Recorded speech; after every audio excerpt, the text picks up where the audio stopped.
Selamat sore menjelang malam. Jam berapa ini? Sekitar jam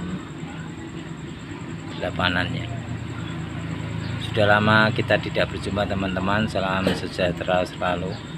Semoga kita semua diberikan Allah selalu kesehatan, kebahagiaan, kedamaian, ketenangan batin menghadapi zaman yang tersulit ini ya. Ini zaman tersulit, karena insya Allah mulai bulan depan dan seterusnya saya yakin sekali keadaan akan semakin membaik gitu. Jadi harap teman-teman bersabar.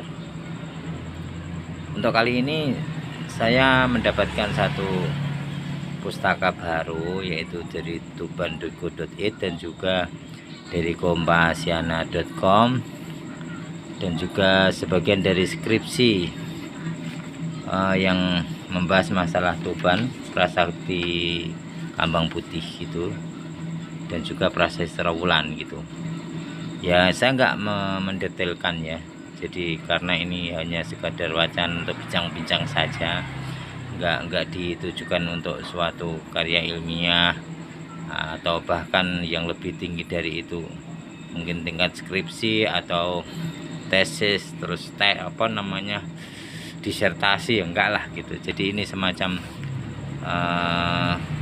lempar bola saja. Kalau teman-teman punya minat untuk mengembangkan, monggo silahkan, karena memang saya tidak punya waktu untuk menjabarkannya secara detail, bahkan untuk mempelajarinya secara detail juga nggak punya waktu, karena saya punya kesibukan yang luar biasa sebagai orang yang susah cari penghidupan gitu. Jadi di sela-sela itu saya sempatkan untuk ya sekedar sharing-sharing gitu ya. Jadi di sini saya menemukan satu bacaan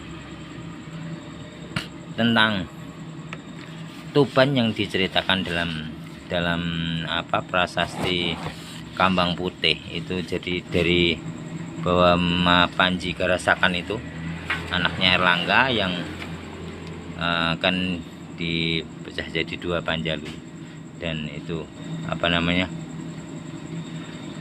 Panji Karasakan ini menguasai sampai ke wilayah Tuban zaman dulu gitu. Jadi wilayahnya kemarin tuh saya gambar. Jadi intinya di peta nanti ada, bisa dicari bahwa Tuban itu adalah wilayah dari bagian timur pemecahan kerajaan Erlangga, yaitu Panjalu ini. Yang sebelah timur itu dipimpin oleh Panji Karasakan. Itu wilayahnya. Yang sebelah barat itu adalah yang bekas kerajaan Kalingga itu kan. Itu jadi Panjalu dan Jenggala. Nah, waktu itu Panji Karasakan itu pernah mengungkapkan tentang terima kasih dia tentang jasa dari pelabuhan Kambang Putih ini ya. Nah, Kambang Putih ini adalah suatu tempat yang kalau orang di sini ada catatan Cina yang saya campur-campur ya tentang penjelasan di prasasti Kambang Putih sama prasasti Trawulan gitu. Jadi dikatakan bahwa dulu Kambang Putih itu berasal dari Jadi kalau waktu itu pendatang dari Cina itu kalau melihat pelabuhan Kambang Putih itu seperti tampak putih perak gitu dari kejauhan. Di sini ada yang mengambang. Nah, itu posisinya itu kalau saya mengartikan adalah posisi pulau-pulau kecil di pantai, yang kalau kita lihat di Teluk Jepara Lasem ini kan ada namanya Pulau Marongan, Pulau Gede, terus pulau Karanggosong gitu. Itu kan kalau itu kan pantainya pasir putih gitu ya. Jadi kalau dari jauh berkilo. Jadi dan mengambang, karena dia pulau kecil itu kan seolah-olah kayak mengambang itu kalau kita. Jadi Kambang Putih itu. Jadi lebih tepatnya memang di sini gitu. Memang ya buktinya sudah kuat sekali lah, termasuk peta Spanyol yang saya pernah tunjukkan itu, bahwa memang Tuban posisinya adalah di selatan Jepara ini. Nah, posisi kemudian dikatakan di prasasti Trawulan itu bahwa disebutkan bahwa pada waktu itu Pelabuhan Kambang Putih ini adalah sebuah teluk yang dinilai aman dan baik untuk transportasi laut karena kedalamannya yang ideal bagi perahu-perahu besar.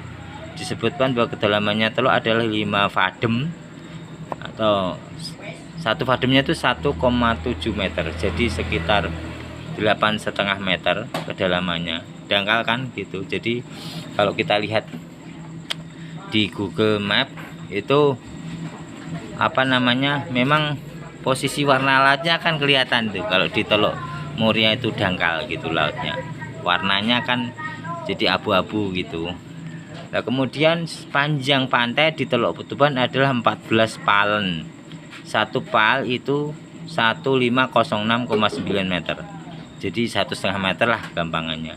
Jadi itu berarti 14 kali 1,5 meter, ya kan. Nah, itu berarti kan sekitar 21 sampai 21, sekian ya, hampir 22 gitu, 21 meter, 22 kilometer gitu. Nah, itu kalau kita lihat sekarang ini jarak antara Sungai Kaliori itu ya, itu kan batas wilayah Tuban, karena ke sana itu Demak ya nantinya. Padi Demak, padi dulu sudah ada ya. Dari Kali Kaliori itu wilayah Tuban sampai ke Teluk Lasem itu pelabuhan yang sampai ke Lasem ya, itu kalau belok kan sudah itu sudah Kembonang, arah Kembonang itu kan ya. Itu kan posisi itu 22, sekitaran 22 kilo ya. Jadi sangat pas sekali yang digambarkan oleh prasasti Trawulan ini, bahwa mudahnya kita katakan bahwa panjang pantai ini adalah 22 kilo waktu pantai pelabuhan gitu. Jadi kalau kita lihat di Jawa Timur kan, wah ya lebih luas lagi kan di situ. Jadi teluk antara Lasem dan Kali Kaliori ini yang kemudian nanti terusnya ke Juwana itu kan wilayah padi nanti Jepara. Itu yang Tuban ini kan dari Sungai Kaliori ini ke Lasem itu memang 22 kilo. Jadi itu yang bisa saya katakan, bahwa untuk memperkuat yang teori-teori lama saya, bahwa memang Tuban memang ada di sini, dan saya harap ada di antara para ilmuwan sejarawan yang bersedia untuk mencari tahu kebenaran ini, dan mungkin bersedia datang ke sini untuk meneliti lebih jauh dengan kacamata yang lebih scientific gitu ya. Karena mungkin punya basic keilmuannya gitu. Ya, saya cuma mengungkapkan bahwa ciri-ciri pelabuhan Kambang Putih yang dikatakan di dalam prasasti Kambang Putih ini itu memang sama dengan yang ada di Teluk Muria Lasem gitu. Ya, itu saja. Itu memang sudah zaman dulu kala, zaman Erlangga juga sudah pernah berkunjung ke pelabuhan Kambang Putih ini. Itu yang dikatakan di dalam prasasti Kambang Putih itu. Dan kalau wilayahnya memang dikatakan di sini adalah sampai ke itu namanya Desa Sedayu Lama, bukan Sedayung Gresik ya. Desa Sedayu Lama itu kecamatannya Brandong, Kabupaten Lamongan. Nah, itu wilayah Tuban zaman dulu, dari Kali Kaliori Rembang ini ke Kecamatan Brandong Sedayu Lawas, Brondong, Kabupaten Lamongan. Itu wilayahnya. Jadi kalau kemudian sekarang menjadi beberapa kabupaten, ada Lamongan, ada Tuban, ada Rembang, itu karena pemekaran wilayah. Pada masa itu adalah wilayah Tuban itu seluas itu gitu.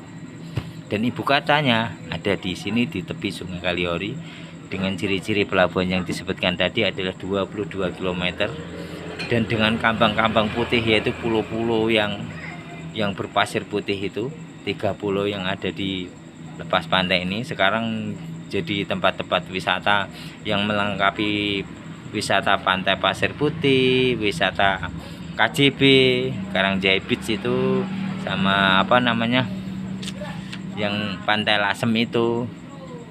Nah, itu melengkapi ya pulau-pulau itu. Jadi pada masa itu adalah sebuah pelabuhan yang ramai sekali dengan ribuan kapal, insya Allah gitu. Dan itu adalah dari lepas pantai yang dilihat adalah Kambang Putih atau pulau-pulau yang seolah mengambang itu. Sampai di sini teman-teman, tambahan dari saya, moga-moga nanti kita akan menemukan lagi di sela-sela kesibukan yang luar biasa ini, sempat kita sedikit-sedikit untuk mencari tahu itu, melengkapi khasanah. Moga-moga ini bermanfaat bagi teman-teman semua. Sampai jumpa di lain kesempatan. Salam sejahtera, semoga kita semua diberi umur panjang dan kita bisa ketemu lagi di kesempatan yang lain. Salam.